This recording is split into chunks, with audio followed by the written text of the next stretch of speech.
ஓம் சாய்ராம், ஜெய் சாய்ராம். எல்லாரும் நல்லா இருக்கணும், எல்லாருக்கும் நல்லதே நடக்கணும். அன்பு குழந்தையே, இந்த அமாவாசை நாள்ல உன் சாயப்பா எதுக்காக உனக்கு தெய்வ தீர்ப்பு கொடுக்க வந்தேன் என்பதை அறிவாயா? இந்த நாள் என்பது இருளாக தெரிந்தாலும் உண்மையிலேயே எல்லா மனிதர்களின் வாழ்க்கையிலும் இருக்கக்கூடிய இருளை விரட்டப் போகிற அற்புதமான நாள் என்பதை புரிஞ்சுக்கோ. இந்த அமாவாசை இருள் என்பது இருளோடு இருளாய் உன் வாழ்க்கையில் இருக்கக்கூடிய இருட்டையும் சேர்த்தே கொண்டு போயிட்டு நாளைக்கு விடியும் போது உனக்கான விடிவு காலத்தையும் நீ அடையும்படி செய்யும் என் செல்லமே. அதற்காக தான் உன் வாழ்க்கையை பிரகாசமாய் மாற்றப் போகிற இந்த அற்புதமான நாளிலேயே உன் வாழ்க்கைக்கான தீர்ப்பையும் சொல்லுவதற்காக நான் வந்திருக்கேன். இந்த நாளில் உன் வாழ்வில் பல அதிர்வலைகள் பரவி இருக்கும். கிரகணமான இந்த நாள் என்பது உன் வாழ்க்கையில உனக்கு கஷ்டத்தை கொடுக்கக்கூடிய அத்தனை கிரகங்களையும் உன்னிடமிருந்து சற்று தூரமாய் வைக்க போகுது. நீ என்னை வழிபாடு செய்ததின் பலனாகத்தானே தீய சக்தியிலிருந்து நான் உன்னை பாதுகாத்துக்கிட்டு இருக்கேன். இந்த அமாவாசை நாள்ல நீ மனசுல என்ன நினைச்சுக்கிட்டு இன்னைக்கு விளக்கேத்துனியோ அது எல்லாமே நல்லபடியாக நடக்கும்.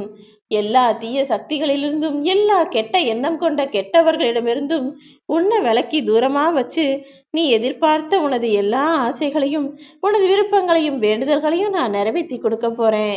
நான் உனக்கு கொடுக்க போகும் தெய்வ தீர்ப்பானது நிச்சயமாக உன் வாழ்வில் பலித்தே தீரும். அதுவும் இன்று இரவோடு இரவாகவே உன் எல்லா பிரச்சனைகளையும் தீர்த்து வச்சு நான் செய்ய போகிற அற்புதமானது உனக்கே அதிசயமாகத்தான் இருக்க போகிறது என் செல்லமே.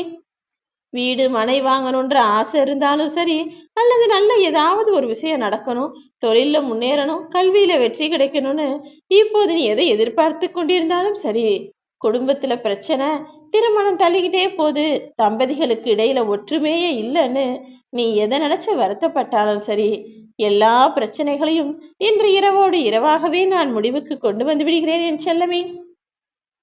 துன்பமாகவே வாழ்க்கை அமைஞ்சு இன்பமும் புன்னகையும் இல்லாததாகத்தானே உன் வாழ்க்கை மாறிடுச்சு. இதுக்கு முன்னாலலாம் நீ எத்தனை பேர் கூட கூடி சிரிச்சு சந்தோஷமா நேரத்தை பொழுதுபோக்கிருப்ப. ஆனா இப்போல்லாம் உனக்கு பொறுப்புகளும் கடமைகளும் அதிகரிச்சு கொஞ்சம் கூட மனதை வெகுவாக வைக்கவும் நேரமும் இல்லை. சிரிச்சு சந்தோஷமா பேசுறதுக்கோ பொழுத கழிக்கிறதுக்கோ உனக்கு ஒரு வாய்ப்பு கூட அமையவே இல்லை. கஷ்டங்கள் மட்டும்தான் என்னை சுத்தி சுத்தி வருதுன்னு கவலைப்பட்டு கொண்டிருக்கிறாயா? கவலை கொள்ளாதே. 100 முறை உன்னை உடைச்சு தூக்கி போட்டாலும் அத்தனை முறைக்கும் அதிகமாகவே உன்னை மீண்டும் உருவெடுக்க செய்ய இந்த சாயப்பாவால முடியும். உன்னுடைய வலிமையையும் நம்பிக்கையையும் இன்னும் நான் அதிகரிக்கிறேன் என் செல்லமே. நீ கவலையே படாத. நான் உன் கூடவே இருக்கிறேன்னு உன் மனசுக்கு தெரியும் தானே. நிச்சயம் உனக்கான தெளிவான பாதையை உருவாக்கி உன் வாழ்க்கையில் எல்லா வளமும் நலமும் கிடைக்கும்படி நான் செய்கிறேன் என் செல்லமே. மௌனமா இருக்க மனிதர்களிடம் கொஞ்சம் எச்சரிக்கையா இருக்கணுங்கிறத புரிஞ்சு நடந்துக்கோ. இப்போது உன்னை சுத்தி இருக்கக்கூடிய மனிதர்களில் நல்லவர்களும் கெட்டவர்களும் எல்லாமே கலந்துதான் உன் வாழ்க்கையில இருக்கு. ஆனா யாருக்கிட்ட எப்படி பழகணும், யாரை எப்படி அனுசரிச்சு போகணுங்கிற அந்த விஷயம்தானே உனக்கு புரிய மாட்டேங்குது. நான் சொல்லுவதை சரியாக புரிந்து நடந்துகள். பேசிக்கிட்டே இருப்பவங்கள கூட நம்பிடலாம்.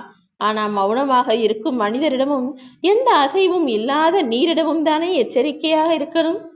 நீர்ல, அதாவது ஆத்து நீர்ல எந்த அசைவுமே இல்லைன்னா அங்க முதலையோ அல்லது வேற ஏதாவது விலங்கோ கூட பதுங்கி இருக்கலாம். அது எப்போது பாயும் என யாராலும் சொல்ல முடியாது. ஏன்னா அது நீருக்குள்ளேயே பதுங்கி இருந்து உன் மேல பாயிறதுக்காக பார்த்துக்கிட்டு இருக்கும். அதே போலதான் இந்த மௌனமாக இருக்கக்கூடிய மனிதர்களும். அவங்க மௌனம் என்பது அசைவற்ற மனதோடு இருந்தாலும் மனசுக்குள்ள எப்போ உன்னை வஞ்சம் தீர்க்கலாம்ன்ற யோசனையோடு தான் வாழ்ந்துகிட்டு இருக்காங்க. நீ யாரை பத்தியும் எதை பத்தியும் கவலைப்படாம உன் வாழ்க்கையை எப்படி சிறப்பாய் வாழ்வதுங்கிற யோசனையில உன் வாழ்க்கையை அமைச்சுக்கோ. எளிமையும் இனிமையும் அனுபவமும் மதிப்பும் எப்போதும் உன் பேர் சொல்லும்படி நான் உன் வாழ்க்கையை அமைச்சு கொடுக்கிறேன். எல்லாரிடமும் நீ இனிமையாக நடந்துகொள். ஆனா நீ கத்துக்கிட்ட அனுபவங்களை உன் வாழ்க்கையில் பயன்படுத்திதான் ஆக வேண்டும் என் செல்லமே. நீ பலகீனமாக இருந்ததால் தான் உன் வாழ்க்கையை மாற்றி அமைப்பதற்காக நான் பல முயற்சிகளை எடுத்தேன். இப்போது எல்லா கஷ்டங்களும் உன் வாழ்வில் இருந்து முற்று பெற்று நீ சந்தோஷமா வாழப்போற. ஓம் சாய்.